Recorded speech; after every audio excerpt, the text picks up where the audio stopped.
A mis 55 años, estaba a punto de casarme por segunda vez y comenzar mi vida de nuevo. 2 horas antes de la boda, decidí darle una sorpresa romántica a mi prometido y me escondí en el armario de la suite nupcial. Me di cuenta de que otra persona entraba a la habitación con mi prometido. Cuando reconocí la voz, mi corazón se aceleró. Pero antes de continuar, asegúrate de ya estar suscrito al canal y escribe en los comentarios. ¿Desde dónde estás viendo este video? Nos encanta saber hasta dónde están llegando nuestras historias. Mi nombre es Sofía, tengo 55 años, y creí que por fin había encontrado la paz que tanto buscaba. Después de 15 años de viudez, criando a mi hijo sola y dedicando cada minuto de mi vida a la empresa que construí desde cero, estaba a punto de casarme de nuevo. Ricardo era todo lo que siempre soñé: amable, atento, exitoso. Apareció en mi vida cuando menos lo esperaba, en un evento de beneficencia que mi empresa patrocinaba en un hotel de lujo en el corazón de Polanco, Ciudad de México. Fue amor a primera vista, o al menos eso fue lo que creí. Aquella mañana de sábado faltaban solo 3 horas para la ceremonia. Yo estaba en el salón de belleza que habían instalado especialmente para mí en el Hotel 5 Estrellas donde se llevaría a cabo la boda. Mi vestido colgaba allí, un elegante modelo en tono champaña que elegí con tanto esmero. Nada de blanco, nada de velos extravagantes. A mis 55 años quería algo sofisticado, discreto, que reflejara quién era yo realmente. La maquillista trabajaba en mi rostro mientras me miraba al espejo y veía a una mujer diferente a la que fui a los 30 años, en mi primer matrimonio. Mi rostro tenía arrugas de expresión, marcas de quien ha vivido, sufrido y vencido. Mi cabello, antes totalmente castaño, ahora tenía canas que me empeñaba en mantener. No me avergonzaba de mi edad. Al contrario, cada año vivido era una conquista. Mi hijo Héctor estaba abajo, recibiendo a los invitados junto con Ricardo. Héctor tenía 32 años y siempre fue el centro de mi vida. Después de que perdí a mi primer esposo en un accidente automovilístico, me dediqué por completo a criar a mi hijo y a manejar mi negocio. La empresa de importación que fundé creció más allá de mis expectativas. Hoy éramos líderes en el mercado, con contratos millonarios y una reputación sólida. Cuando le presenté a Ricardo a Héctor hace 6 meses, me alegré por la reacción de mi hijo. Abrazó a Ricardo calurosamente y dijo que solo quería verme feliz. Dijo que yo merecía empezar de nuevo, que había pasado demasiado tiempo sola. Esas palabras me llenaron de alegría. Ver a mi hijo apoyando mi nueva relación parecía la bendición final que necesitaba para seguir adelante. Ricardo era 10 años menor que yo. Tenía 45 años y trabajaba como consultor financiero. Conocía a mucha gente, tenía contactos importantes. Me ayudó a expandir los negocios, me presentó a inversionistas y abrió puertas que yo ni siquiera sabía que existían. Era carismático, siempre bien vestido, con esa sonrisa que iluminaba cualquier ambiente. Mi corazón, que yo creía que había olvidado cómo amar románticamente, volvió a latir con más fuerza.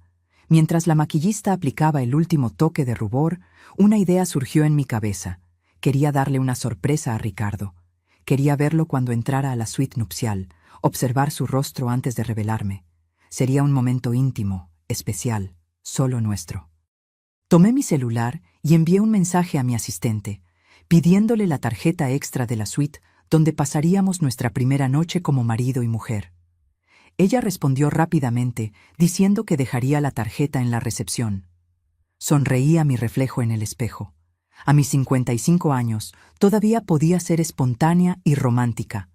La vida no había terminado solo porque tenía arrugas y canas. Estaba viva, enamorada y a punto de comenzar un nuevo capítulo. Cuando el maquillaje estuvo listo, le di un descanso al equipo por unos minutos, diciendo que necesitaba un momento a solas para recuperarme. Apenas salieron, tomé mi bolso y salí discretamente por la puerta lateral del salón de belleza. El pasillo del hotel estaba tranquilo.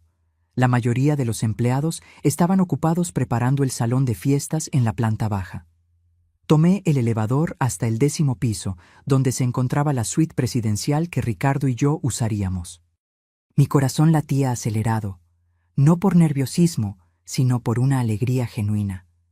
Me sentía como una adolescente haciendo una travesura. Pasé por la recepción del piso, tomé la tarjeta que mi asistente había dejado y caminé por el pasillo silencioso hasta la puerta de la suite 1005. Acerqué la tarjeta al sensor y la puerta se abrió con un clic suave. La habitación estaba impecable. La cama tamaño king size, cubierta con sábanas blancas inmaculadas, pétalos de rosas rojas esparcidos artísticamente, champaña fría en una cubeta de plata. Todo estaba perfecto, exactamente como lo había planeado. Miré alrededor buscando el lugar ideal para esconderme. Mi vestido era demasiado voluminoso para meterme debajo de la cama. El baño sería demasiado obvio.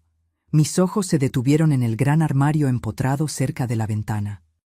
Era espacioso, con puertas corredizas que dejaban una pequeña rendija cuando no estaban completamente cerradas. Abrí el armario y vi que estaba vacío, excepto por algunos ganchos y 2 batas de baño blancas colgadas. Había espacio suficiente para acomodarme dentro sin arrugar demasiado mi vestido. Respiré hondo y entré, cerrando la puerta corrediza casi por completo, dejando solo una pequeña abertura por la que podía ver la habitación. La luz que entraba por la rendija era suficiente para ver la cama y la puerta de entrada. Yo podía ver, pero difícilmente alguien me vería allí dentro. Me recargué en la pared del fondo del armario y esperé. Mi plan era simple. Cuando Ricardo entrara, yo saldría y lo sorprendería. Imaginé su sonrisa, la sorpresa en sus ojos. Sería un momento especial que guardaríamos para siempre. Los minutos pasaban lentamente. Podía escuchar mi propio corazón latiendo en el silencio de la habitación. El perfume de las rosas llenaba el aire. Desde donde estaba, lograba ver el reflejo de la ventana en el espejo del tocador. El cielo afuera estaba azul, sin nubes. Todo conspiraba para que aquel fuera el día perfecto. De repente, oí pasos en el pasillo. Eran pasos pesados, masculinos.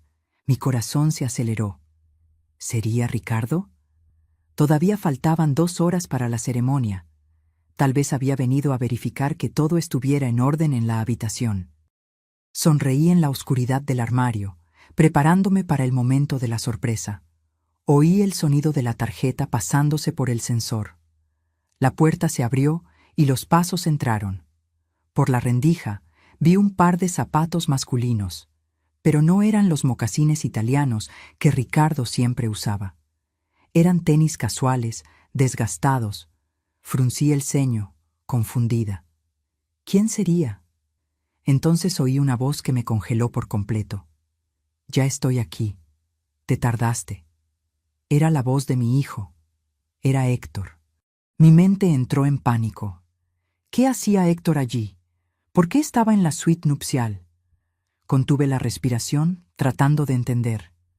Tal vez había venido a verificar algo por mí. Tal vez quería asegurarse de que todo estuviera perfecto. Pero ¿por qué ese tono de voz?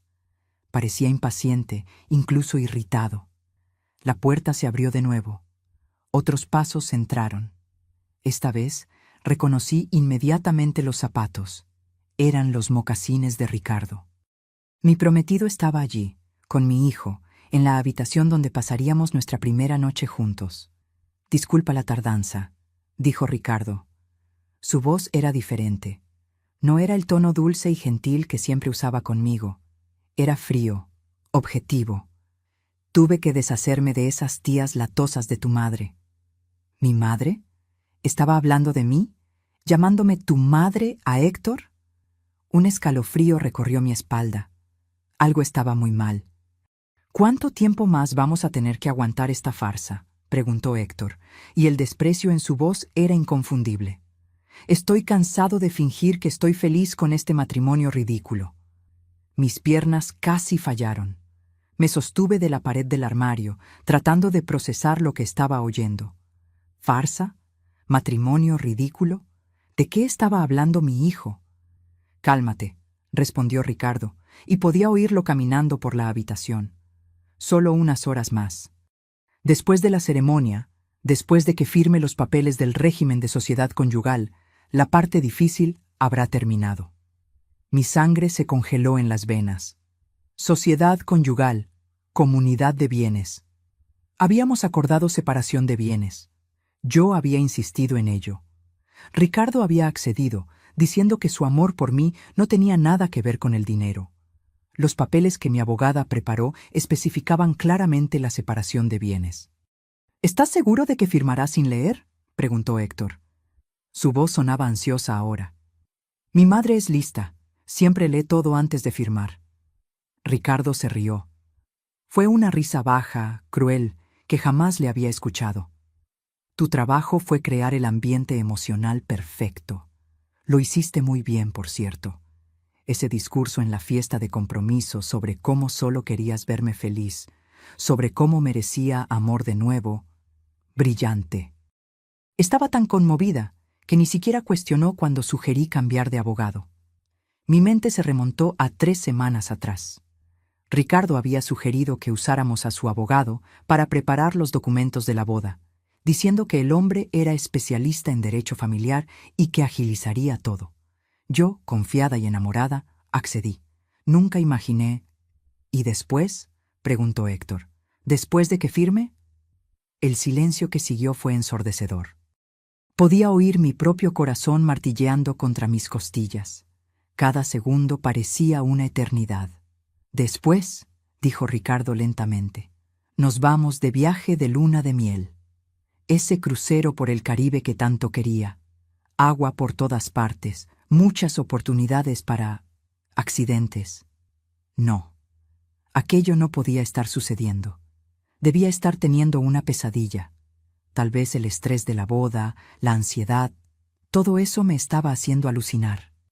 Pero la voz de mi hijo cortó cualquier esperanza de que aquello fuera fruto de mi imaginación. Un accidente en el mar, dijo Héctor, y había una excitación perturbadora en su tono. Sin cuerpo para investigar mucho. Perfecto. Lágrimas comenzaron a correr por mi rostro, silenciosas y cálidas. Mi hijo, mi propio hijo estaba planeando mi muerte. El muchacho que crié, por el cual sacrifiqué todo, estaba conspirando para matarme. Aprendí de los mejores, continuó Ricardo, y podía oírlo sentarse en la cama. Ya lo hice 2 veces antes, funciona como un reloj. ¿2 veces antes? Mi estómago se revolvió. ¿Había hecho esto antes? ¿Había matado a otras mujeres? Cuéntame sobre ellas, pidió Héctor, y la curiosidad mórbida en su voz me causó náuseas. Ricardo suspiró, como si estuviera rememorando recuerdos agradables. La primera fue Marcela, viuda, 52 años, dueña de una cadena de farmacias en Guadalajara. Nos casamos después de 8 meses de noviazgo, luna de miel en Cancún. Se ahogó durante un clavado. El instructor dijo que probablemente entró en pánico cuando vio una mantarraya. Muy trágico. Hizo una pausa y pude oírlo hurgando en algo. Heredé todo. La familia de ella incluso me ofreció seguir administrando los negocios.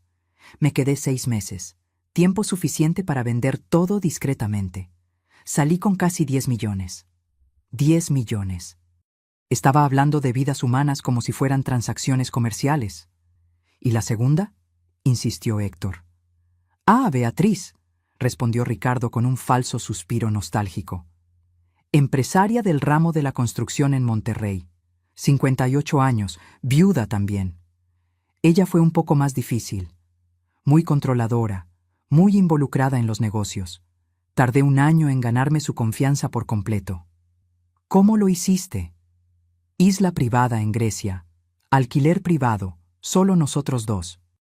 Se resbaló de las rocas durante una caminata matutina.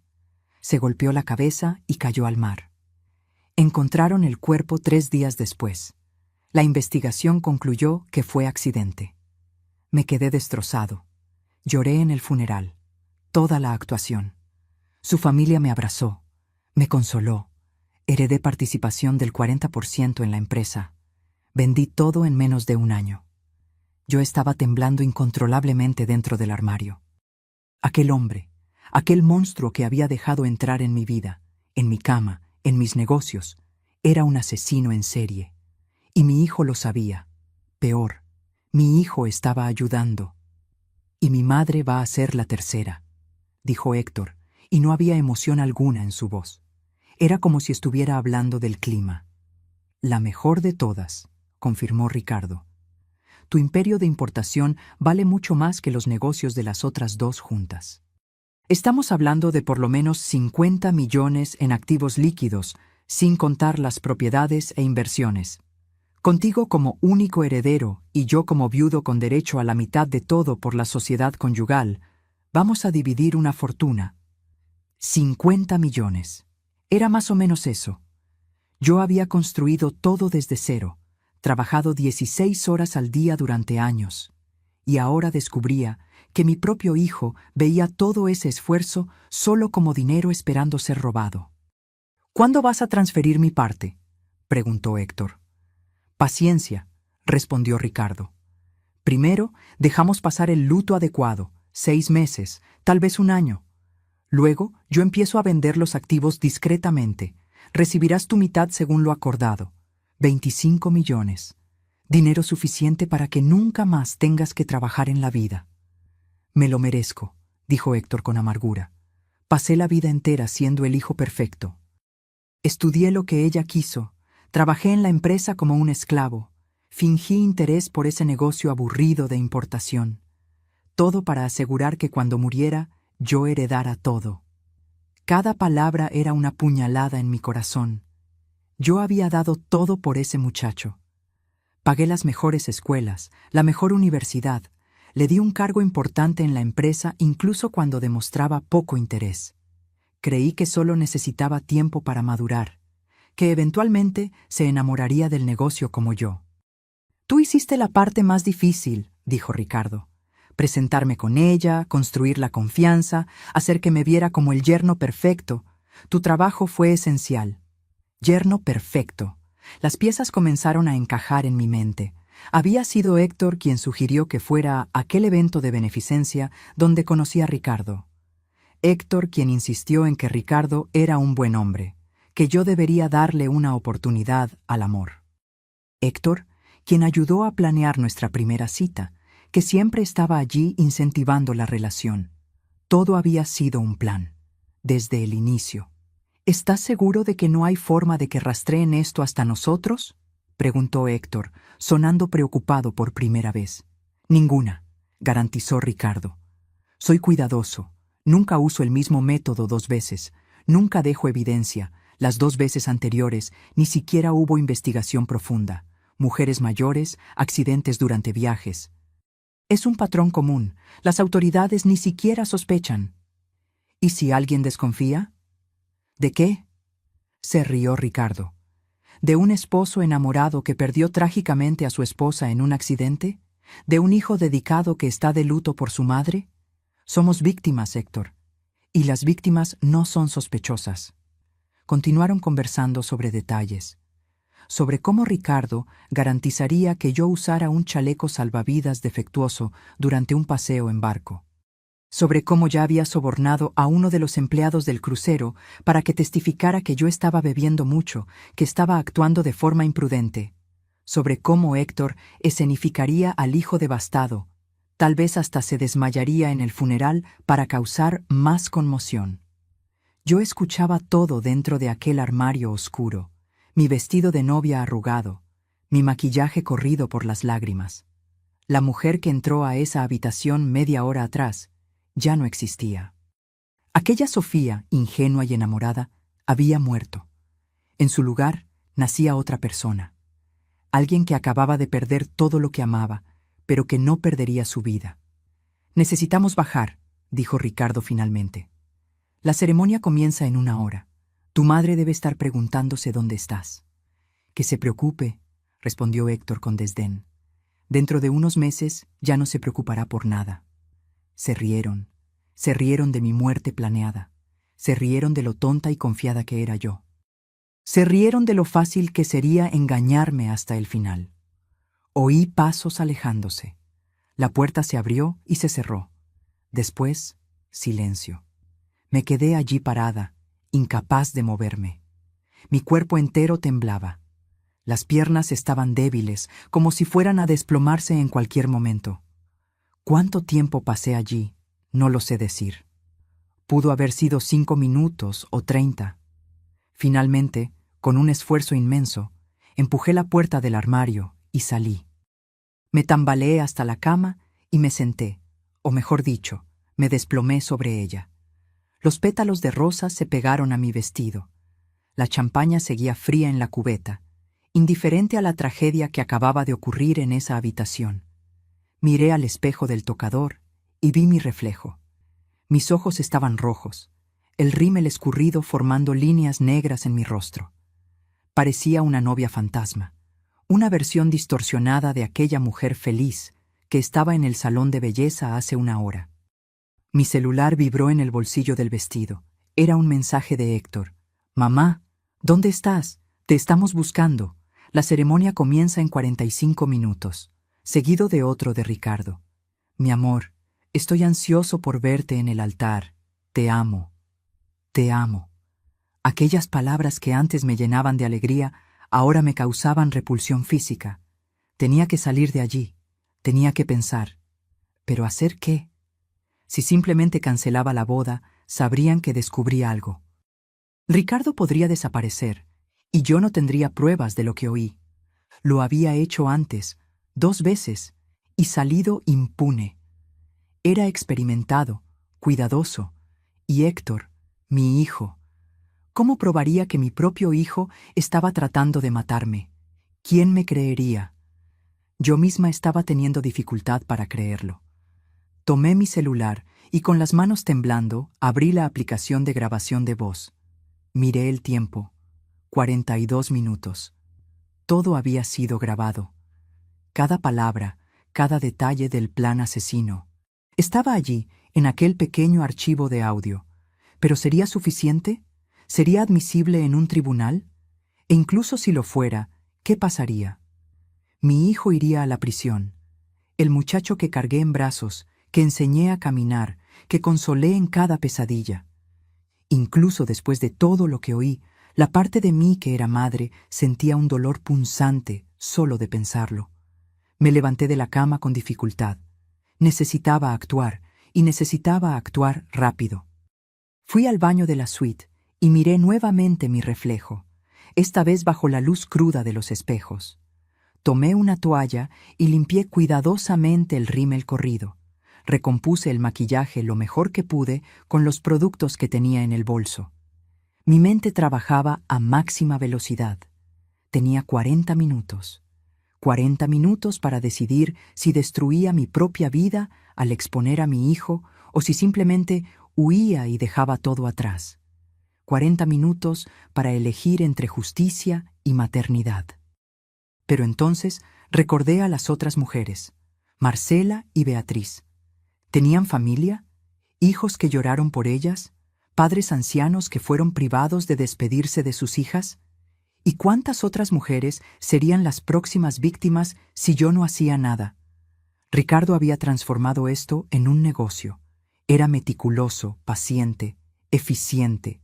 Y ahora tenía un socio en Héctor, alguien que podría continuar el trabajo, perfeccionar el método, encontrar nuevas víctimas. No. Yo no podía dejar que esto sucediera. Pero tampoco podía simplemente ir a la policía en ese momento. Era mi palabra contra la de ellos. Y yo sabía cuán convincente era Ricardo. ¿No había sido él quien me conquistó por completo en 6 meses? ¿Quién se ganó la confianza de mi familia, de mis amigos, de mis socios? Necesitaba un plan. Y necesitaba ejecutarlo ahora. Tomé mi celular y envié un mensaje a mi abogada particular. Doctora. Claudia, una mujer en la que confiaba hacía años. Emergencia absoluta. Te necesito en el hotel ahora. Suite 1005. No le cuentes a nadie. Es cuestión de vida o muerte. Ella respondió en segundos. En camino. Llego en 15 minutos. Luego envié otro mensaje, esta vez a Marcos, mi jefe de seguridad personal, un ex policía que trabajaba conmigo hacía una década. Te necesito en la suite presidencial. Urgente. Ven solo y discretamente. Mientras esperaba, fui al laptop que estaba en el escritorio de la habitación. Era mi laptop personal, que había pedido que dejaran allí para trabajar durante la luna de miel. Conecté mi celular y transferí el archivo de audio a la computadora, haciendo 3 copias de seguridad en diferentes servicios de nube. Luego creé un documento nuevo y empecé a escribir. Escribí todo lo que había oído, cada detalle, cada palabra. Los nombres de las víctimas anteriores, Marcela y Beatriz. Los métodos usados, los valores mencionados. Escribí en formato de testimonio, fechado y firmado digitalmente. 15 minutos después, tocaron discretamente a la puerta. Era la doctora Claudia. Entró rápidamente, cerrando la puerta detrás de sí. Sus ojos se abrieron al verme. «Sofía, ¿qué pasó? ¿Estás bien?» Le hice una señal para que se sentara y le puse audífonos. «Escucha esto, todo». Puse el audio a reproducir. Vi su expresión cambiar mientras escuchaba. De confusión a shock, de shock a horror, de horror a furia contenida. Cuando terminó, estaba pálida. «Dios mío», susurró, «tu hijo y Ricardo, Sofía, necesitamos llamar a la policía ahora». «Aún no», respondí. Mi voz estaba sorprendentemente tranquila. «Necesito que hagas algo primero. Necesito documentos, rápidamente». Expliqué mi plan. La doctora Claudia me miró como si estuviera loca, pero luego asintió lentamente. «Es arriesgado, muy arriesgado». «Lo sé, pero es la única forma de garantizar que no escapen. Ricardo lo hizo antes, 2 veces. Es cuidadoso. Si simplemente cancelamos la boda ahora, él va a desaparecer. Y Héctor inventará una historia, dirá que estoy confundida, tal vez incluso cuestione mi cordura». Otro golpe en la puerta. Era Marcos. Abrí y él entró, su postura militar evidente incluso en traje de civil. Cuando oyó el audio, su mandíbula se tensó. «Puedo resolver esto de otras maneras», dijo él bajo, y el tono en su voz dejaba claro qué tipo de resolución tenía en mente. «No», respondí firmemente. «Esto tiene que hacerse de la manera correcta. Legal. Van a pagar por lo que hicieron, pero dentro de la ley». Les expliqué a los dos cuál era mi plan. Intentaron disuadirme. Argumentaron que era demasiado peligroso, que estaba poniendo mi vida en riesgo. Pero yo estaba decidida. «Sofía», dijo Claudia tomando mis manos. «¿Estás segura de esto? Una vez que comencemos, no hay vuelta atrás». La miré, luego a Marcos. «Mi hijo planeó matarme. El hombre que amaba es un asesino en serie. No hay nada a qué volver aquí. Solo hay justicia o muerte, y yo no voy a morir». Intercambiaron una mirada y luego asintieron. La doctora Claudia comenzó a trabajar en su laptop, preparando los documentos que le pedí. Marcos hizo algunas llamadas discretas, organizando lo que sería necesario. Yo volví al baño y recompuse completamente mi apariencia. 30 minutos después, parecía nuevamente una novia radiante. Por fuera, al menos. Por dentro, yo era otra persona. Una persona más fría, más dura, más determinada. Miré a Claudia. «¿Listo?» Ella asintió, mostrándome los documentos en su tableta. «Todo listo, pero Sofía, última oportunidad de cambiar de opinión». «No voy a cambiar», respondí. Firmé digitalmente cada documento que ella preparó. Tomé mi celular y envié un mensaje a Héctor. «Disculpa la demora, querido. Estaba terminando unos detalles. Estoy bajando ahora». A Ricardo. «Mi amor, nos vemos en el altar en 10 minutos. No puedo esperar». Marcos me escoltó discretamente hasta el elevador de servicio. Claudia siguió por otro camino, llevando su laptop y una copia de todo. Yo le había instruido exactamente qué hacer y cuándo hacerlo. Cuando llegué al salón donde sería la ceremonia, la música ya estaba tocando. Mis invitados estaban todos sentados, bellamente vestidos, sonriendo con expectativa. Héctor estaba al lado de Ricardo cerca del altar improvisado. Mi hijo me vio y sonrió. Fue una sonrisa cálida, perfecta. Era bueno en eso. Siempre lo fue. ¿Cuántas veces a lo largo de los años había malinterpretado sus expresiones? ¿Cuántas veces confundí sus manipulaciones con amor genuino? Ricardo se volteó cuando la música nupcial comenzó. Sus ojos se iluminaron al verme. Llevó la mano a su pecho, en un gesto que parecía conmovido. La perfecta escenificación del novio enamorado. Caminé por el pasillo, sola. No tenía padre para entregarme. Él había fallecido años atrás.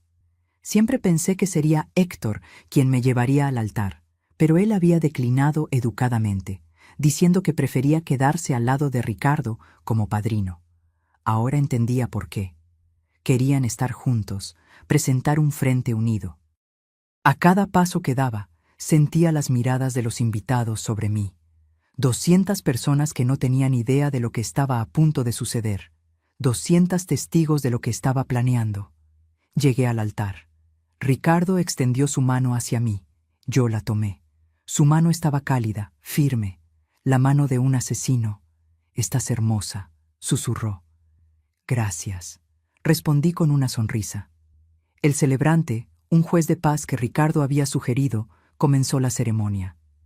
Habló sobre amor, compromiso, compañerismo. Cada palabra sonaba como una broma cruel. Miré a Héctor al lado de Ricardo.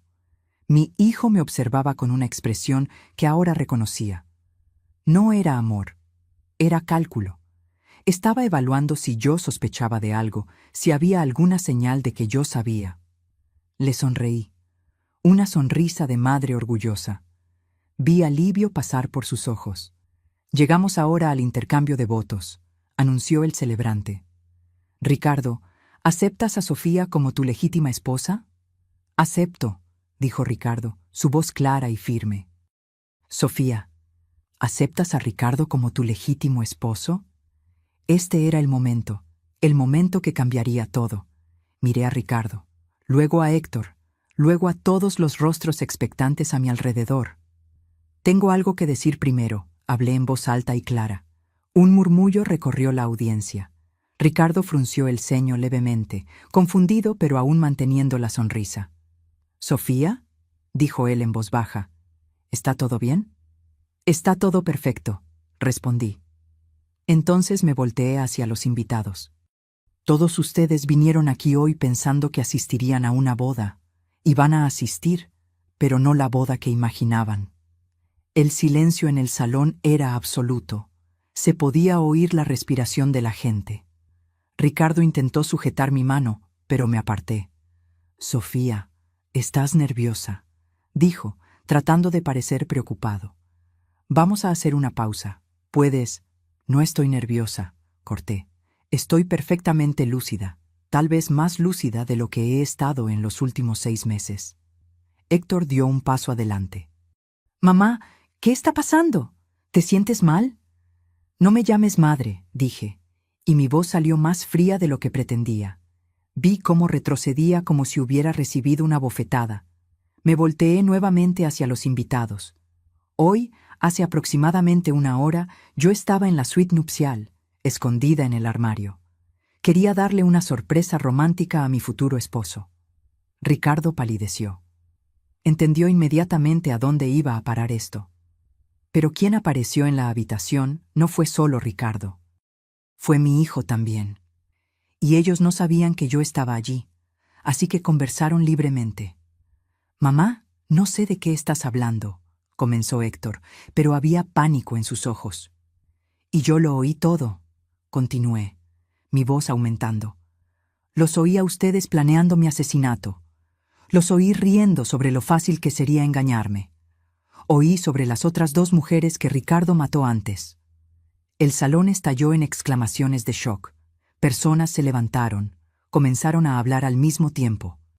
Ricardo intentó agarrarme, pero Marcos apareció de la nada, interponiéndose entre nosotros. «Esto es una locura», gritó Ricardo a los invitados. «Está teniendo una crisis, necesita ayuda». «¿Estoy teniendo una crisis?», repetí. «Qué interesante. Es la misma táctica que usarías si hubieras sobrevivido al accidente que estabas planeando, ¿no es así? ¿Cuestionar mi sanidad mental?» Tomé mi celular del ramo de flores que una de las damas de honor sostenía, lo conecté al sistema de sonido del salón. Todos ustedes van a escuchar exactamente lo que yo oí. Apreté play. La voz de Héctor llenó el salón. Ya estoy aquí, te tardaste. Seguida de la de Ricardo. Disculpa la tardanza. Tuve que deshacerme de esas tías latosas de tu madre. Vi el rostro de Ricardo cambiar de color, de pálido a rojo, de rojo a gris. Héctor intentó correr, pero Marcos lo sujetó por el brazo. El audio continuó reproduciéndose. Cada palabra, cada detalle del plan. Los invitados escuchaban en shock absoluto. Algunas mujeres comenzaron a llorar. Hombres apretaron los puños. Cuando el audio mencionó a las víctimas anteriores, Marcela y Beatriz, vi a dos mujeres en la audiencia levantarse abruptamente. No las conocía. Debían ser invitadas de Ricardo. Marcela era mi hermana, gritó una de ellas, lágrimas corriendo por su rostro. Murió hace 3 años. Dijeron que fue un accidente. La otra mujer estaba temblando. Beatriz era mi socia. Se casó con un hombre llamado Roberto Andrade. Pero ese hombre, señaló a mi prometido, se parece exactamente a él, solo que con barba y cabello diferente. Ricardo intentó salir, pero Marcos y otros 3 guardias que yo había instruido discretamente antes ya bloqueaban las salidas. «¡No entienden!», gritó Ricardo. «Esa grabación es falsa, fue manipulada. Sofía está obsesionada, ella...» «¿Obsesionada?», me reí sin humor. «Tienes razón en una cosa. Yo estaba obsesionada con creer que había encontrado el amor de nuevo, obsesionada con confiar en mi propio hijo». Miré a Héctor. Se había desplomado en una silla, el rostro entre las manos. Parte de mí, la parte que aún era madre, quería correr hacia él, abrazarlo, preguntar por qué. Pero la parte que lo había oído reír sobre mi muerte planeada se mantuvo firme. «Héctor», hablé alto, «mírame». Él levantó el rostro. Había lágrimas allí, pero no podía decir si eran genuinas o solo una manipulación más. «¿Por qué?», pregunté. «Eres mi hijo. Te di todo. ¿Por qué?». Se quedó en silencio por un largo momento. Luego, algo cambió en su expresión. La máscara cayó por completo. Lo que quedó era algo frío, resentido. «Porque estoy cansado», dijo. «Cansado de ser el hijo perfecto. Cansado de trabajar en ese negocio aburrido. Cansado de esperar que murieras naturalmente para finalmente tener lo que es mío por derecho». Cada palabra era una puñalada. «¿Por derecho? ¿Crees que tienes derecho a matarme? Ibas a dejármelo todo de todas formas», respondió con un encogimiento de hombros. «Solo estoy acelerando el proceso y sin tener que fingir que me importa más». La gente a nuestro alrededor jadeó. Mi mejor amiga, sentada en la primera fila, comenzó a sollozar fuerte. En ese momento, las puertas del salón se abrieron. Policías entraron, liderados por un delegado que Claudia había contactado.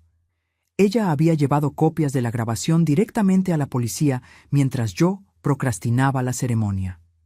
«Ricardo Montes, también conocido como Ricardo Silva y Ricardo Méndez», anunció el delegado. «Queda usted arrestado por sospecha de 2 homicidios y conspiración para cometer asesinato». 2 oficiales lo esposaron. Ricardo intentó resistirse, gritando que todo era un malentendido, que yo estaba loca, que él era inocente, pero las esposas ya estaban en sus muñecas. «Héctor Gutiérrez», continuó el delegado, «queda usted arrestado por conspiración para cometer asesinato». Cuando los policías se acercaron a Héctor, algo dentro de mí se rompió. Mi hijo, mi bebé. Me acordé de cuando nació, de aquel pequeño ser que puse en el mundo. Del primer día de clases, de las noches que pasé al lado de su cama cuando estaba enfermo. Él me miró mientras era esposado. ¿De verdad vas a hacer esto? ¿Tu propia familia? Dejaste de ser mi familia cuando planeaste matarme, respondí, pero mi voz se quebró al final. Fueron llevados. Ricardo aún gritando su inocencia, Héctor en silencio, mirando al suelo. Los invitados estaban en shock absoluto. Algunos intentaron consolarme, pero levanté la mano, pidiendo espacio. La doctora. Claudia se acercó. «Hay reporteros afuera. La noticia ya se filtró. Necesitas prepararte». Asentí. «Déjalos entrar. Voy a dar una declaración. Sofía, ¿estás segura? No tienes que hacer esto ahora. Acabo de descubrir que mi hijo y mi prometido querían matarme, completé. Sí, estoy consciente. Y sí, voy a hablar. Salí del salón. Los flashes de las cámaras eran cegadores. Micrófonos fueron empujados hacia mí, preguntas gritadas de todos lados. Levanté la mano y el tumulto disminuyó. Mi nombre es Sofía Gutiérrez, comencé. Hoy debía ser el día más feliz de mi vida. En su lugar, descubrí que las dos personas en quienes más confiaba planeaban asesinarme por dinero. Hice una pausa, dejando que eso se asimilara. Pero no voy a ser una víctima, no voy a ser un nombre más en una lista de mujeres que fueron manipuladas y asesinadas. Voy a usar cada recurso que tengo, cada contacto, cada centavo, para garantizar que se haga justicia. Un reportero gritó: «Señora Gutiérrez, ¿cómo se siente con respecto a su hijo?». Respiré hondo. Estoy destrozada. Como madre, estoy completamente destrozada. Pero como mujer, como ser humano, estoy furiosa. Y la furia va a superar al dolor, al menos por tiempo suficiente para hacer lo que tiene que ser hecho. Otro reportero: «¿Va a demandar?». «Voy a hacer más que demandar», interrumpí. «Voy a asegurarme de que cada víctima de Ricardo sea reconocida. Marcela y Beatriz no van a ser olvidadas como simples accidentes. Y voy a usar mi historia como alerta. Mujeres, especialmente mujeres mayores, son vistas como blancos fáciles. Bueno, yo no soy fácil, y no voy a dejar que otras sean tratadas así». Los días que siguieron fueron un torbellino. La historia se esparció como fuego por los medios nacionales. Novia de 55 años expone plan de asesinato en el altar, estaba en todos los titulares. Programas de televisión me buscaban, podcasts de True Crime querían entrevistas, periodistas acampaban en la puerta de mi casa en Las Lomas. Di algunas entrevistas cuidadosamente seleccionadas. Cada vez que contaba la historia se volvía más fácil. No el dolor, sino la narrativa. Yo estaba transformando mi trauma en algo útil, en un mensaje. La investigación policial avanzó rápidamente. Con la grabación que proporcioné y el testimonio de las familias de Marcela y Beatriz, consiguieron una orden de registro completa para la casa de Ricardo. Lo que encontraron allí fue aterrador. Había una computadora con archivos detallados sobre no 2, sino 5 mujeres. Marcela y Beatriz eran las que él había mencionado, pero había 3 otras en ciudades diferentes, todas muertas en accidentes en los últimos 10 años. Cada una dejó a Ricardo como beneficiario de seguros de vida cuantiosos o heredero de propiedades. También había una carpeta sobre mí. Contenía todo: mis horarios, mis rutas habituales, detalles sobre mi salud, mis medicamentos, mis preferencias. Él había estudiado cada aspecto de mi vida con la meticulosidad de un depredador estudiando a su presa. Y lo más perturbador, había anotaciones sobre otras mujeres, potenciales víctimas futuras. Todas viudas exitosas, todas en el rango de los 50 a 60 años, todas con patrimonios significativos. La fiscalía me llamó. Tenían evidencia suficiente para acusar a Ricardo por 5 homicidios, no solo 2. Con mi grabación y el testimonio que yo daría, tenían un caso sólido. Pero había un problema. Héctor. Técnicamente, explicó la fiscal, una mujer rigurosa llamada licenciada Susana. Tu hijo puede alegar que fue coaccionado, que tenía miedo de Ricardo, que solo estaba cooperando para salvar su propia vida. Pero la grabación, protesté. Él estaba claramente participando voluntariamente. Estaba emocionado con eso. Lo sé, y vamos a usar eso. Pero un buen abogado defensor puede crear duda razonable. Es joven, puede decir que fue manipulado por un hombre mayor y experimentado. La idea de que Héctor escapara de la plena punición me enfureció. ¿Qué necesitas de mí? Tu testimonio será crucial, pero también... Sofía, necesito que estés preparada. La defensa va a intentar destruirte en el estrado de los testigos. Van a cuestionar tu estabilidad mental, tus motivaciones. Van a sugerir que manipulaste la grabación, que te estás vengando de un hijo que te decepcionó. Que lo intenten, respondí. El juicio fue programado para 6 meses después. Mientras tanto, los medios seguían frenéticos. Descubrieron la identidad de las otras 3 víctimas de Ricardo. Familias que habían llorado a seres queridos perdidos en accidentes trágicos, ahora descubrían que fueron asesinatos planeados. Una de esas familias me contactó. La hija de una de las víctimas, una mujer llamada Patricia, vino a mi oficina. Mi madre, dijo ella con lágrimas en los ojos, murió en un incendio hace 7 años en Puebla. Dijeron que fue un cortocircuito, pero yo siempre supe que había algo raro. Ella era tan cuidadosa, tan meticulosa. Sujeté su mano. Lo siento mucho. Por ti y por ella. Gracias a ti, dijo Patricia. Finalmente vamos a tener respuestas. Finalmente podemos procesar el luto de verdad, sabiendo la verdad. Aquella conversación cambió algo en mí. Yo no estaba haciendo esto solo por mí. Estaba haciendo por Marcela, Beatriz, por la madre de Patricia y por las otras mujeres que Ricardo había transformado en estadísticas. Mientras tanto, Héctor estaba en prisión esperando juicio. Su abogado intentó negociar.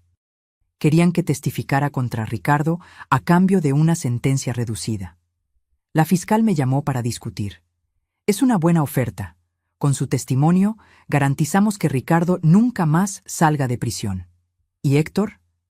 Probablemente recibiría entre 5 a 10 años, con posibilidad de libertad condicional. 5 a 10 años, por conspirar para matarme, por reír sobre mi muerte planeada. No, dije, él no negocia, va a juicio como Ricardo. Sofía, entiendo tu rabia, pero... No es sobre rabia, interrumpí. Es sobre justicia. Si lo dejamos hacer un acuerdo, mandamos el mensaje de que conspirar para matar a tu propia madre por dinero es algo que puede ser negociado. No lo es. La fiscal se quedó en silencio por un momento. ¿Estás segura? El juicio va a ser brutal, para ti. Lo sé, pero voy a estar allí, y voy a testificar. Héctor intentó contactarme varias veces. Cartas, mensajes a través de su abogado, pedidos de visita. Ignoré todos. No tenía nada que decirle, o mejor dicho, todo lo que tenía que decir lo diría en el tribunal. Su abuela paterna, mi ex-suegra, vino a verme. Estaba destrozada. Sofía, lloró ella, es mi nieto, mi único nieto. Por favor, no puedes... Él planeó matarme, dije gentilmente, pero firmemente. Él se rió de eso. Si oyeras la grabación. La oí, admitió ella, secándose las lágrimas. La policía me la mostró, pero es un niño, fue influenciado. Tiene 32 años, no es un niño. Y nadie lo influenció a desear mi muerte. Eso vino de él. Ella se fue llorando. Sentí pena por ella. Era inocente en todo esto, solo una abuela que amaba a su nieto. Pero yo no podía dejar que eso cambiara mi decisión. Los meses pasaron lentamente. Me sumergí en el trabajo, usando la empresa como distracción. Irónicamente, los negocios nunca habían ido mejor. La publicidad, aunque trágica, había puesto mi nombre en evidencia. Nuevos contratos aparecían, inversionistas se acercaban. Usé parte de las ganancias para crear una fundación, Justicia para ella, dedicada a ayudar a familias de mujeres que murieron en circunstancias sospechosas a conseguir investigaciones adecuadas. Contraté investigadores privados, abogados, ofrecí recursos para quien no podía pagar. Marcela, Beatriz y las otras 3 víctimas de Ricardo se convirtieron en las primeras beneficiarias póstumas. Sus historias fueron contadas, sus muertes reinvestigadas adecuadamente, sus memorias honradas. Finalmente, llegó el día del juicio. El tribunal estaba lleno. Medios de todo el país estaban allí. Las familias de las víctimas sentadas juntas en solidaridad. Mis amigos y empleados apoyándome. Y allí al frente, separados por guardias, estaban Ricardo y Héctor. Ricardo parecía diferente, más pequeño de alguna forma. La confianza que siempre exhaló había desaparecido. Sus hombros estaban encorvados, su rostro pálido. Héctor me miró cuando entré. Intentó sonreír, aquella sonrisa que siempre usaba cuando quería algo de mí. Desvié la mirada. El juez entró y el juicio comenzó. La fiscal presentó el caso metódicamente. La grabación fue reproducida para el jurado. Vi sus expresiones cambiar de neutras a choqueadas, de choqueadas a asqueadas. Entonces llamaron a la primera testigo, yo. Me levanté y caminé hasta el estrado de los testigos. Puse mi mano sobre la Biblia y juré decir la verdad, toda la verdad, nada más que la verdad. La fiscal comenzó con preguntas básicas. Mi nombre, edad, profesión. ¿Cómo conocí a Ricardo? ¿Cuánto tiempo fuimos novios? Respondí todo calmada, claramente. Entonces llegamos al día de la casi boda. ¿Puede contarnos con sus propias palabras qué sucedió aquel día? Respiré hondo. Yo estaba feliz. Estaba a punto de casarme con un hombre que amaba, o al menos pensaba que amaba. Decidí darle una sorpresa romántica. Quería esconderme en la suite nupcial y sorprenderlo cuando entrara. ¿Y qué sucedió cuando estaba escondida? Oí pasos. Creí que era Ricardo, pero reconocí la voz de mi hijo, Héctor. Me extrañó. No entendía qué haría él allí. Entonces Ricardo entró también. ¿Y ellos sabían que usted estaba allí? No, yo estaba escondida en el armario. Pensaban que estaban solos. ¿De qué conversaron? Cerré los ojos por un momento, dejando que las palabras regresaran. Héctor preguntó cuánto tiempo más tendrían que aguantar la farsa. Ricardo dijo que solo unas horas más, hasta que yo firmara los papeles de la boda. ¿Qué papeles? Descubrí después que Ricardo había cambiado los documentos de separación de bienes que yo había acordado por documentos de sociedad conyugal. Él planeaba que yo firmara sin leer, durante la ceremonia, estando conmovida. La fiscal asintió. ¿Y luego? Luego comenzaron a hablar sobre matarme. Mi voz falló un poco. Sobre un accidente durante la luna de miel. Ricardo mencionó que lo había hecho antes con otras mujeres, Marcela y Beatriz. ¿Cómo se sintió oyendo eso? Como si mi mundo se estuviera desmoronando, admití. El hombre que amaba estaba planeando matarme. Y peor, mucho peor, era que mi hijo estaba ayudando. Mi propio hijo, que crié, que amé, estaba participando activamente del plan. Lágrimas comenzaron a escurrir, pero no las limpié. Dejé que el jurado viera mi dolor. ¿Y qué dijo Héctor durante esa conversación? Él dijo que estaba cansado de fingir ser el hijo perfecto, que quería el dinero que sería de él de todas formas. Preguntó cuándo recibiría su parte de los 50 millones. Oí murmullos en el tribunal. El juez golpeó el martillo pidiendo silencio. 50 millones se refiere a mi patrimonio, el valor aproximado de todo lo que construí durante mi vida. Estaban dividiendo mi dinero antes incluso de matarme. La fiscal me hizo repetir partes específicas de la conversación. Cada palabra que hablé era confirmada por la grabación que tenían como evidencia. Entonces llegó la hora de la defensa de interrogarme. El abogado de Ricardo se levantó. Era un hombre de mediana edad, traje caro, expresión condescendiente. «Señora Gutiérrez», comenzó él, ¿no le parece demasiado conveniente que haya grabado esa conversación entera? Yo no planeé grabar, respondí. Mi celular estaba en el bolsillo del vestido con la aplicación de grabación abierta porque la había usado para grabar algunos mensajes para Ricardo más temprano. Continuó grabando sin que yo me diera cuenta. «Ah, qué suerte», dijo él sarcásticamente. «¿Y usted, una mujer de negocios experimentada, quiere que creamos que no notó que estaba grabando?» Yo estaba escondida en un armario oyendo a mi hijo y a mi prometido planear matarme. Respondí firmemente. No estaba exactamente preocupada por mi celular. O tal vez, él sugirió, usted estaba escenificando todo esto. Tal vez estaba enojada porque su hijo no aprobaba ese matrimonio. Tal vez quería vengarse. Mi hijo aparentaba aprobar completamente el matrimonio, respondí. ¿Y por qué inventaría que mi propio hijo quiere matarme? Dinero, dijo él simplemente. Con su hijo preso, usted mantiene total control sobre su patrimonio. Nadie para compartir, nadie para cuestionar sus decisiones. Yo me reí. Fue una risa corta, amarga. Mi hijo ya habría heredado todo cuando yo muriera. Naturalmente, no necesitaba matarme para eso. Yo no gané nada con esta situación, excepto la pérdida del hijo que amaba. El abogado intentó algunas otras aproximaciones, sugiriendo que yo estaba mentalmente inestable, que la grabación podría haber sido editada, que tal vez había malinterpretado una conversación inofensiva. Pero la fiscal objetó cada vez, y el juez sostuvo. La grabación estaba demasiado clara, había sido verificada por peritos como auténtica. Entonces fue el turno del abogado de Héctor. Él era más joven, parecía menos cínico. Su enfoque fue diferente. «Señora Gutiérrez», dijo él gentilmente, «¿usted ama a su hijo?» La pregunta me tomó desprevenida. Yo amaba. ¿Amaba en el pasado? ¿Ya no ama? No sé lo que siento, admití. Es mi hijo, siempre lo será. Pero él planeó matarme. ¿Cómo reconcilio esas dos cosas? Exactamente, dijo el abogado.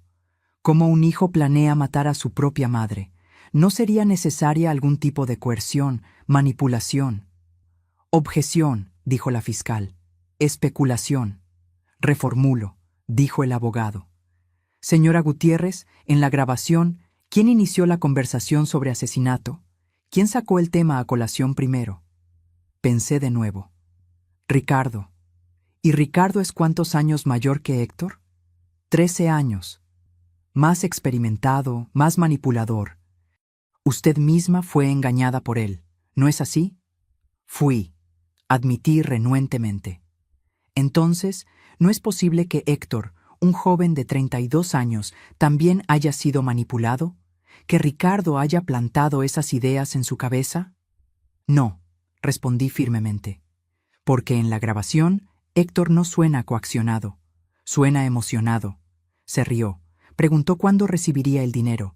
Esas no son acciones de alguien siendo forzado. Pero es su hijo, insistió el abogado. Ciertamente debe haber... Dejó de ser mi hijo cuando accedió a mi asesinato, dije, y mi voz resonó por el tribunal. Le habría dado todo, literalmente todo. Solo necesitaba esperar, pero no. Él lo quería ahora, y estaba dispuesto a matarme para conseguirlo. Vi a Héctor bajar la cabeza. El interrogatorio continuó por horas. Me hicieron repetir la historia varias veces, buscando inconsistencias. No las encontraron porque no las había. Yo estaba diciendo la verdad. Cuando finalmente me liberaron del estrado de los testigos, estaba exhausta. Pero había más testigos. Las familias de Marcela y Beatriz testificaron sobre las circunstancias sospechosas de las muertes.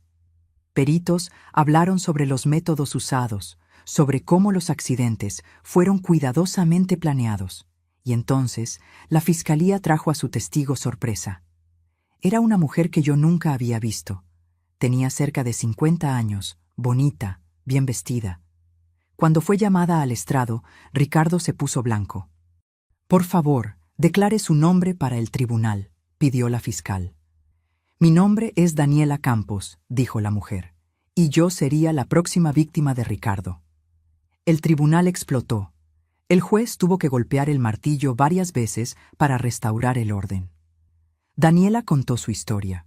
Cómo conoció a Ricardo en un club de golf 6 meses antes de que él me conociera.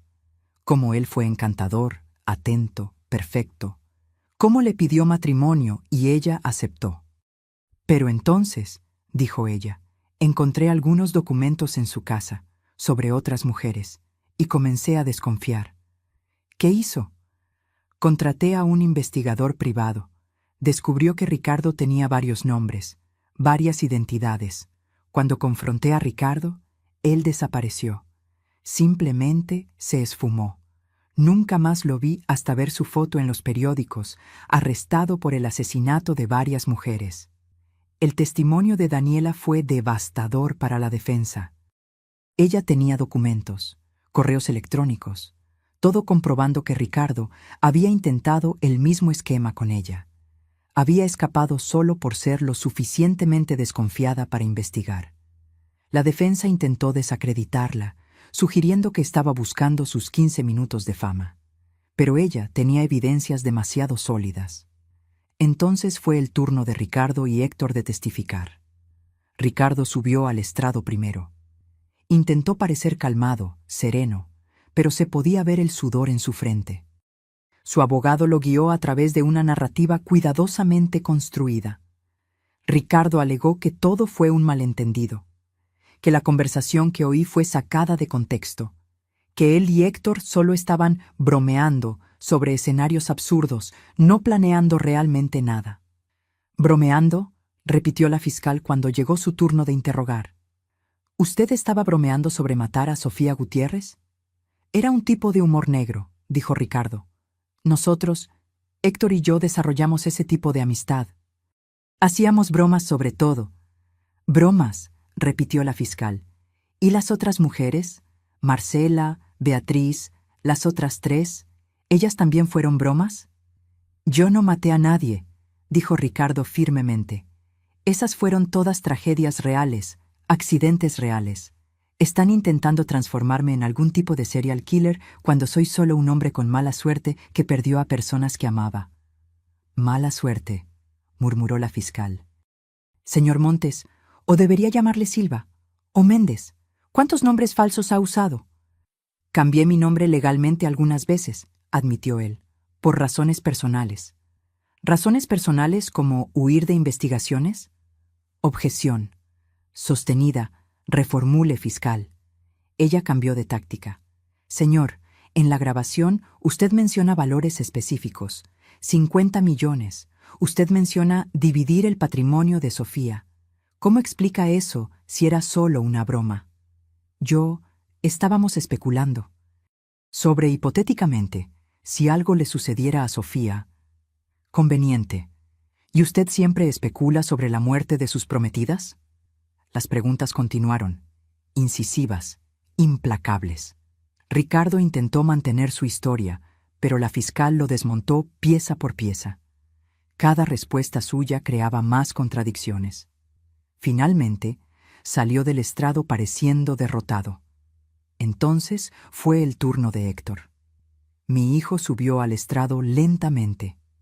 Parecía mucho más joven que sus 32 años, casi frágil. Yo sabía que era estrategia de su abogado, pero aún así sentí algo apretar en mi pecho. Su abogado lo guió gentilmente. Héctor alegó que fue manipulado por Ricardo, que tenía miedo, que Ricardo lo amenazó, dijo que si no cooperaba, él mismo sería asesinado. Pero en la grabación, dijo la fiscal cuando su turno llegó, usted no suena con miedo, suena emocionado. Yo estaba intentando parecer cooperativo, dijo Héctor, para que Ricardo no sospechara que yo podría denunciarlo. ¿Entonces usted planeaba denunciarlo? Sí, eventualmente. Pero no lo hizo, ni siquiera avisó a su madre sobre el peligro.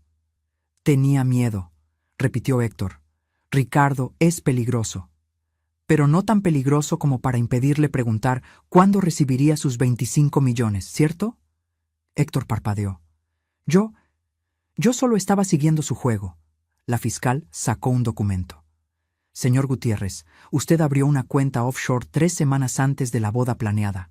¿Para qué? Él dudó. Inversiones. Inversiones. ¿No sería para recibir el dinero que esperaba ganar con la muerte de su madre? No, yo nunca. ¿Nunca qué? ¿Nunca planeó recibir el dinero? Pero usted mismo dijo en la grabación que merecía ese dinero, que había pasado la vida siendo el hijo perfecto. Héctor me miró, sus ojos suplicantes. Yo no desvié la mirada, pero tampoco demostré ninguna emoción. ¿Usted ama a su madre?, preguntó la fiscal de repente. La pregunta lo tomó por sorpresa. Sí, yo amo. Curiosa forma de demostrar amor, planeando asesinato. Yo no planeé nada, fue todo Ricardo. Pero usted accedió, usted se rió, usted preguntó sobre su parte del dinero. Porque tenía miedo. Miedo, repitió la fiscal. Señor Gutiérrez, ¿cuántas veces pudo haber denunciado a Ricardo? ¿Cuántas oportunidades tuvo de avisar a su madre? Silencio. Usted tenía el teléfono de la policía, tenía acceso a su madre en cualquier momento. Podría haber enviado un mensaje anónimo, una llamada, cualquier cosa. Pero no lo hizo. ¿Sabe por qué? Porque usted quería el dinero. Así de simple. Usted veía a su madre como un obstáculo entre usted y la riqueza que creía merecer. No es verdad. Entonces mire a su madre ahora, ordenó la fiscal. Mírela a los ojos y diga que usted no quería que ella muriera. Héctor me miró.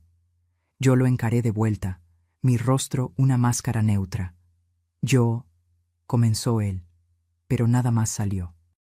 Lágrimas comenzaron a escurrir por su rostro. Lo siento mucho, susurró.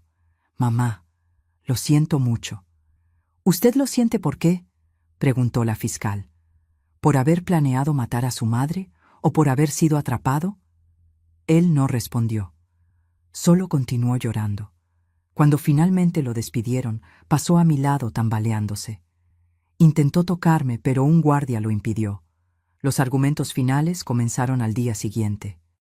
La defensa argumentó que Ricardo era un hombre inocente perseguido por las circunstancias, que las muertes anteriores fueron realmente accidentes, que la grabación estaba siendo malinterpretada.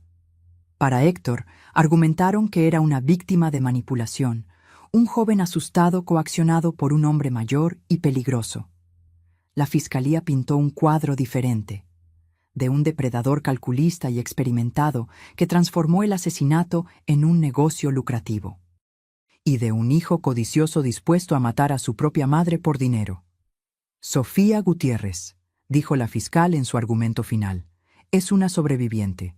Pudo haber muerto en el mar, otra víctima trágica de un accidente. Pero por pura suerte, por haber decidido hacer una sorpresa romántica, ella oyó la verdad.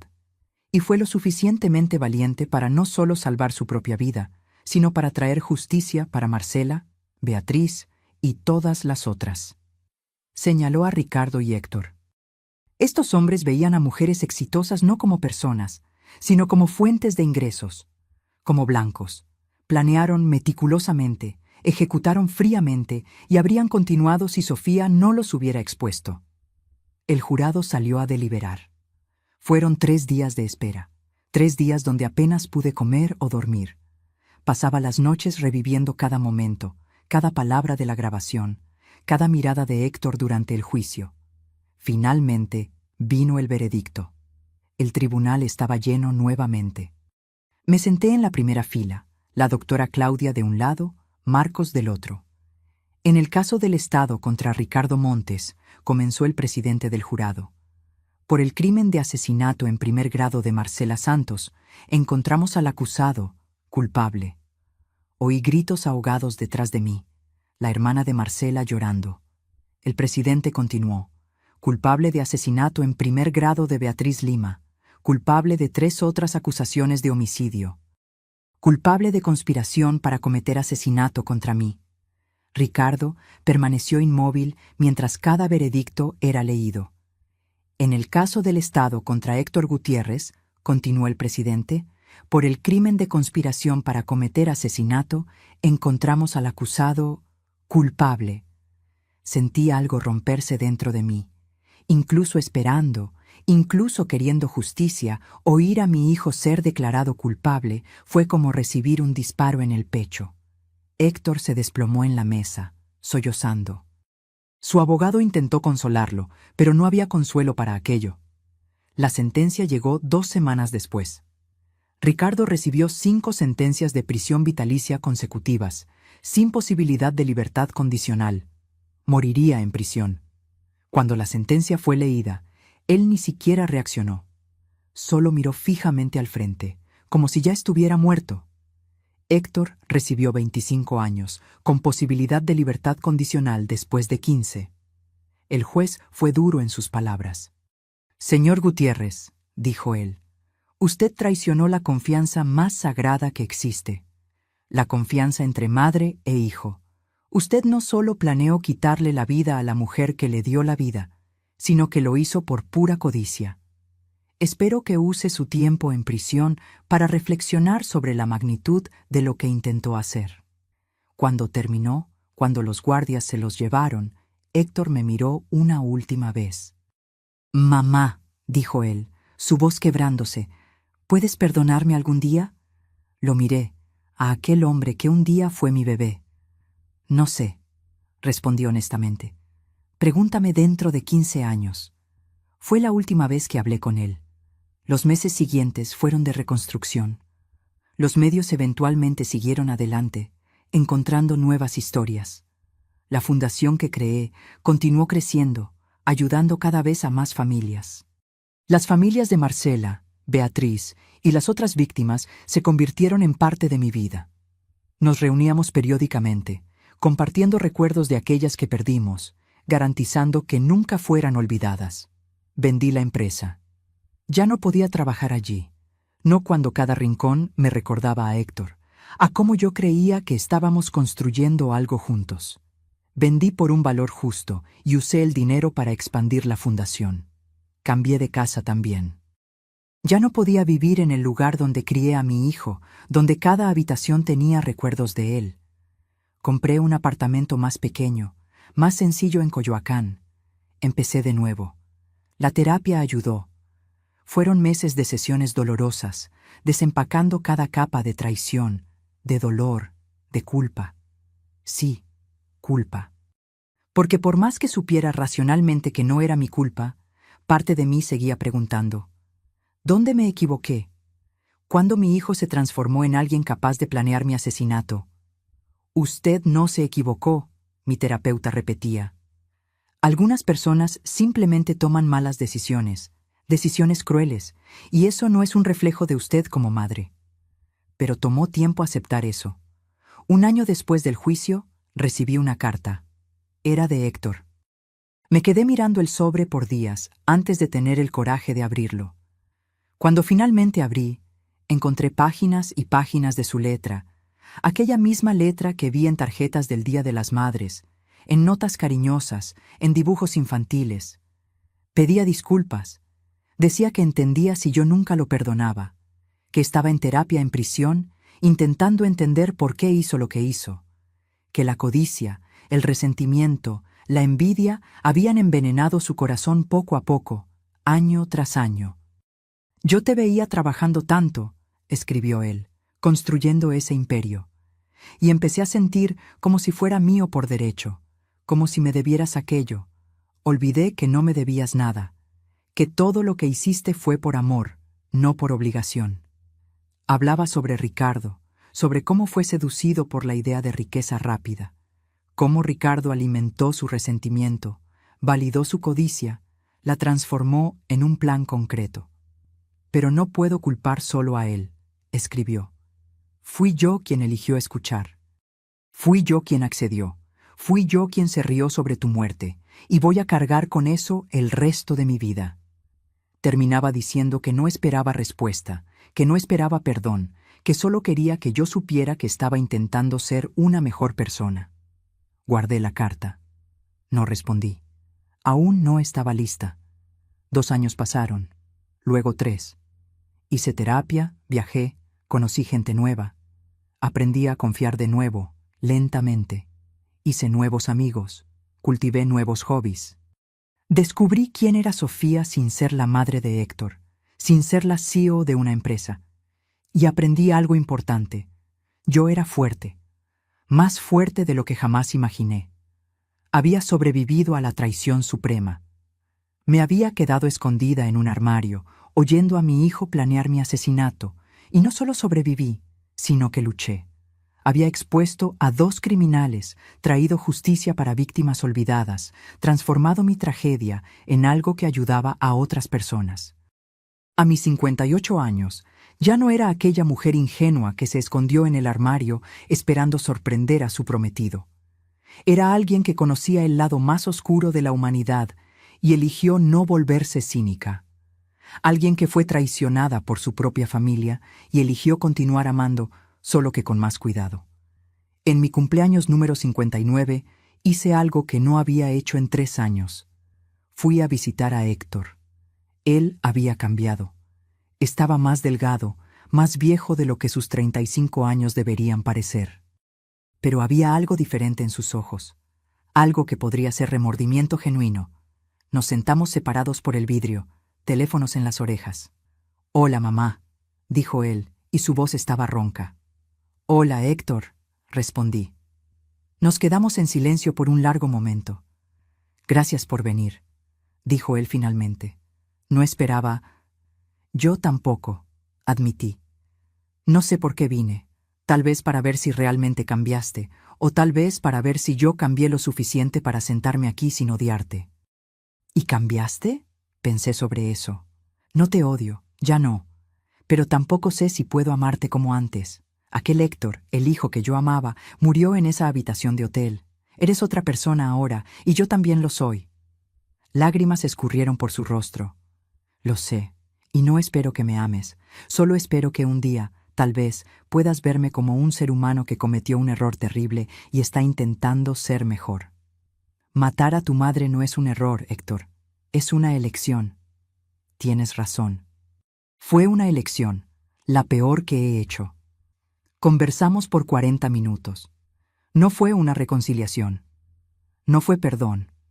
Fue solo dos extraños que una vez fueron madre e hijo, intentando encontrar algún tipo de paz. Cuando me levanté para irme, él preguntó: «¿Vas a volver?». «No sé», respondí honestamente. «Tal vez, algún día, pero no esperes. No pongas tu redención en mis manos. Esa es una jornada tuya». Dejé la prisión y conduje a casa mientras el sol se ponía. Y me di cuenta de algo. Estaba en paz. No una paz completa, no una paz sin cicatrices, pero paz de todas formas. Hoy, a mis 60 años, miro hacia atrás y veo mi vida en 3 partes. Antes de aquel día en la habitación del hotel, durante aquellos meses terribles de investigación y juicio, y después la reconstrucción. La Fundación Justicia para Ella ayudó a más de 50 familias a conseguir investigaciones adecuadas en muertes sospechosas. 3 casos resultaron en arrestos. 20 familias consiguieron finalmente enterrar a sus seres queridos sabiendo la verdad. Escribí un libro sobre mi experiencia. El dinero fue todo para la fundación. Doy conferencias sobre señales de alerta en relaciones, sobre cómo los depredadores eligen a sus víctimas, sobre la importancia de confiar en tus instintos. Y sí, eventualmente, aprendí a confiar de nuevo. Conocí gente buena, formé nuevas amistades, incluso tuve algunas citas casuales. Nada serio. Tal vez nunca más lo sea. Pero está bien, porque aprendí que no necesito a otra persona para completarme. Estoy completa sola, fuerte sola, viva, muy viva, sola. A veces por la noche aún pienso en aquel momento en el armario, en las voces de Ricardo y Héctor planeando mi muerte. Y doy gracias. Doy gracias por haber decidido hacer aquella sorpresa tonta. Doy gracias por haber oído la verdad, por más dolorosa que fuera. Porque la verdad me salvó. La verdad me liberó. Y la verdad me dio la oportunidad de empezar de nuevo. A mis 60 años, estoy empezando de nuevo. Y esta vez lo estoy haciendo bien. Ahora, si te gustó esta historia, haz clic en suscribirte y dime en los comentarios qué parte te dejó boquiabierto. Y no olvides hacerte miembro para tener acceso a videos exclusivos que no publico aquí. Te espero allí.